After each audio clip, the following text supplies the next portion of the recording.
Hey everybody, it's welcome to Big E's YouTube channel. Today I'm going to go over a little something different. As you know, we've been working on Project Vet for a while. A lot of wiring projects going on, still going on, but I wanted to take a break from that due to the fact it's giving me a massive headache, just need a break, so I want to do something different. So what we're going to do today is I wanted to fabricate a console cover for Vet. The plastic one, shortly after I bought it and started working on it, I leaned on the plastic one, shattered like glass, like to the point where I couldn't even use it to locate anything. So basically, I took all the screws out, took that, tossed it because it was junk. So what I did is then and there I knew that obviously with a car that's almost 35 years old, a lot of the plastics are going to be brittle and so on and so forth. So what I decided was I went to make one out of metal. So what I did was I used one on eBay. A gentleman down in Plano, Texas had one for 4+2. So I bought this. And what I decided to do was, instead of using this, which is the same plastic, that's the same age, which could potentially break. I don't know, here there's already, I don't know if you can see it, but there's some cracks there too already. So why am I gonna just keep making the same problem? So I was trying to figure out a way, how can I make this better? So I figured, you know what, I can make one out of metal. So I got this, and then I took a piece of cardboard, made a template. Yes, I do eat pizza. Even has the pizza grease on the backside. That's how cheap I am.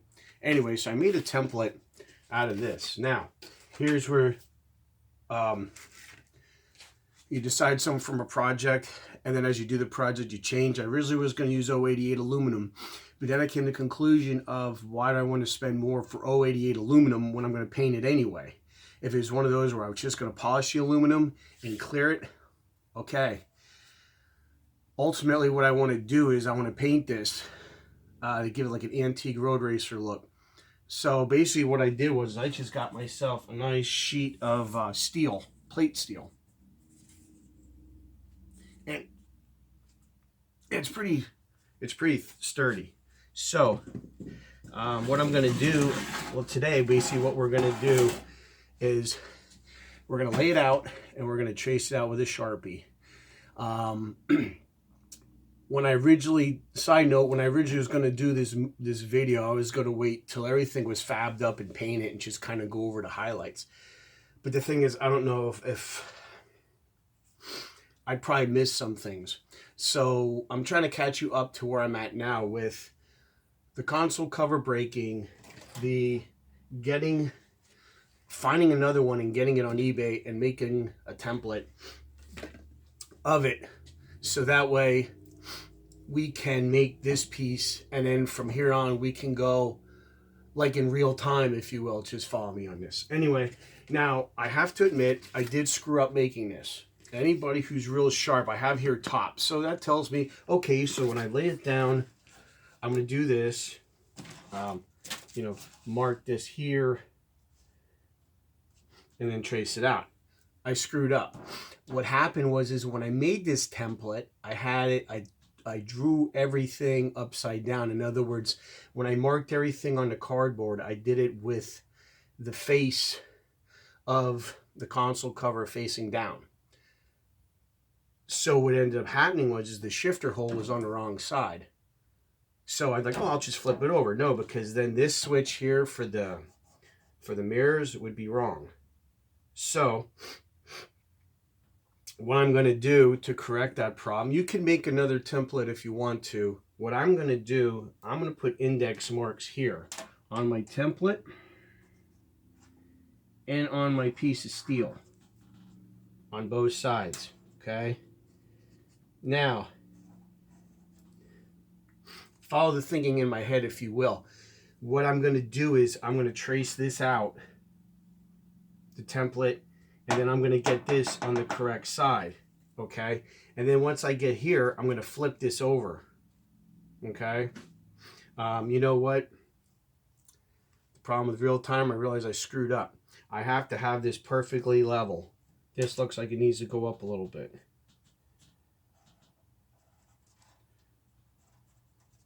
Okay, so we'll trace that out, and I'll have you guys watch me trace it out, and I'll flip it. And then once we're done tracing it out and drawing it on the steel, we'll get the other cover and we'll set it next to it, and we'll just march the holes to make sure everything's on the right side and everything's oriented correctly. Now, the other thing I forgot to do too before I made this video is I'm going to add my push to start button here. And I think somewhere in here, I'm going to put my interior override switch here that I have wired up on the car right now. So I can add those at any time. I think, and what I might do is I might trim this out, and then what I'll do is I'll go back, I'll revisit those two switches, locate them on your template. Keep your template because you never know when you want to make changes. Make the changes on the template, and then once you know that it's going to work, transfer it onto your actual piece. So without wasting any further time, I'm going to go ahead and I'm going to take a Sharpie. Now this isn't going to be Bible. This isn't gospel when you do this, because obviously when you do this, now this line I can bring down because this isn't going to change down to there. You're still going to you're going to have to make changes as you go. There's going to be probably some grinding, some filing, and other finishing going on. Okay, so now I have that. Okay, now it's very important. I probably should have taped this. Get some masking tape and tape it.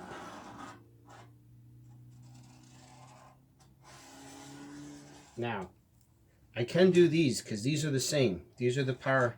This is going to be where the power window switches are. Okay, right here. Now where it gets tricky.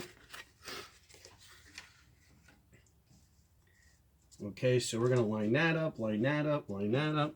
Has to come over a little bit. Now, that's for the switch.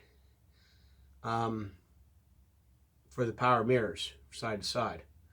So I don't know if they work or not. I haven't tried it yet, but that switch is there. We're going to put that hole there.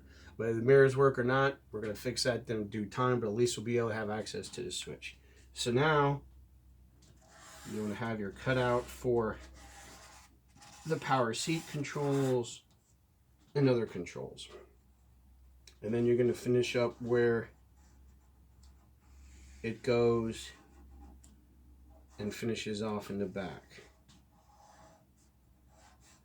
Okay, now, so we have that. Now, this is also a bend here, so we could put a dotted line,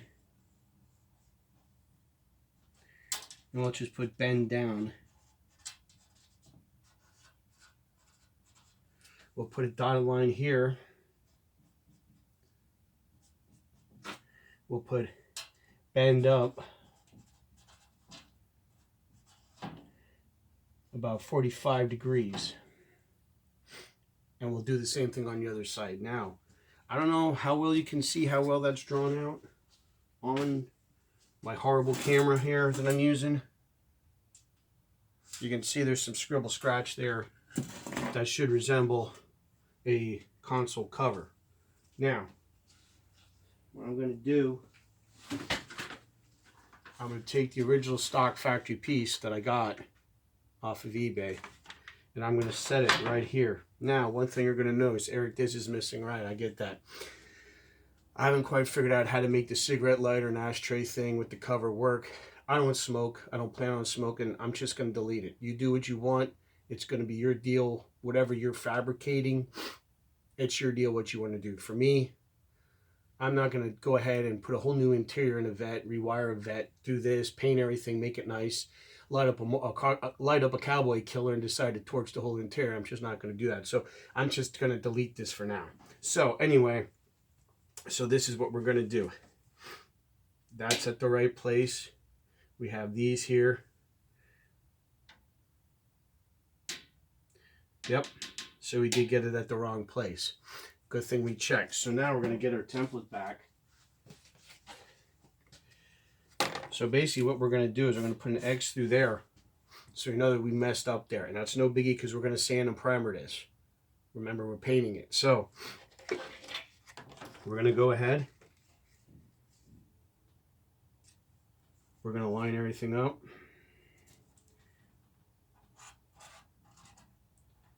And we'll do that. So my theory was wrong in the beginning of the video. So I just proved myself wrong. But the good part is I'm knowing well enough how to catch yourself when you make a mistake. So this is a good way of finding out. So here we have a bend, which we have marked. We have bends here and here, which we have marked. And now we have these holes correctly orientated. So the next thing will be to cut this out and open this up and bend our tabs. And then eventually I've got to add those two other switches yet into here that I'm going to be adding to it. And once we get to that point, primer it, get it ready for paint. Anyway, that's all for today. This might be a 2-3 part series on doing this, but before I got too far into it where I start forgetting steps and just try and stick it all in one video, I'm going to make multiple parts. So it might be one of those, or might be some videos until I get back to this. I don't know. But I wanted to have you guys up to snuff here on what's going on. And that way I don't miss anything. So, but that's it for today. So I hope if you're looking at fabricating something, whether it's out of aluminum or steel, I hope this kind of helps shed some light on somewhat of a process that you can use to fabricate certain things out of metal that are plastic, or in my situation, it's plastic and it broke, but you see it's going to be a continual problem because the original engineer screwed up in making it plastic, so you're trying to find a better way and this to me is a better way than plastic. So it's just kind of a way that I got around to it. I kind of hope this helps you out. I hope you can learn something. And to help you fabricate stuff and just maybe make some stuff that's going to work better than maybe factory. So anyway, enough of me babbling on. I'm good at doing that apparently. So everybody take care of each other. Watch out for each other. Oh, before I forget, quick side note. I'm looking for a name for Project Vet. Like, we have the Turd Camaro, we have the Trainwreck F-250, we got Shop Truck the Ram. We need a name for the Vet. So instead of calling it Project Vet, because eventually we're going to get it ready for the road, we need to, I'm working on a name. Maybe you guys can help. If you think of something, could you put in comments, let me know. I know probably Zilla's gonna tell me about, call it the King Shithawk or something like that, which I may do that because pretty much has become a shithawk. But I was thinking Phoenix. I know some other people had some ideas, but let me challenge you guys that watch this video in the comments, if you could put an idea down for a name for the Vet, you know, that we could come up with, something that's catchy, something you think would be neat. And what I'll do is, out of the comments, I'll go through them, I'll write them down. Don't think I'm going to ignore it. I'm going to be watching the comments to see what names come through. And from there, I'm just going to, what I might do is, out of those names, I might put them up on a future video and just have you guys vote for them. And that's just what we might come up with. The Phoenix, the Wraith, whatever, the Shithawk, whatever you want to do, you know what I mean? Whatever you guys think would be a real cool name for it. And then that way we can say, hey, we're working on the blank Vet, whatever. So anyway, again, I'm rambling. I'm getting off task. Anyway, check me out on Facebook, Big E's Drag Specialties. Check me out there. Eric Snyder 26 on Instagram. Check me out there. If you would like to email me, you can email me at ericsnyder802@gmail.com. If you have any ideas, suggestions, you can email me there or drop me a line down in the comments. Also, please like and subscribe. I really would like to get my subscribers up. If you guys could be kind enough to subscribe, as far as I know, it's still free. So just hit that subscribe button, and then that way I can let you know of all the shenanigans and dumbness that I'm doing. So anyway, take care of each other. Watch out for each other, and we'll see you next time on Big E's YouTube channel, all right? God bless you.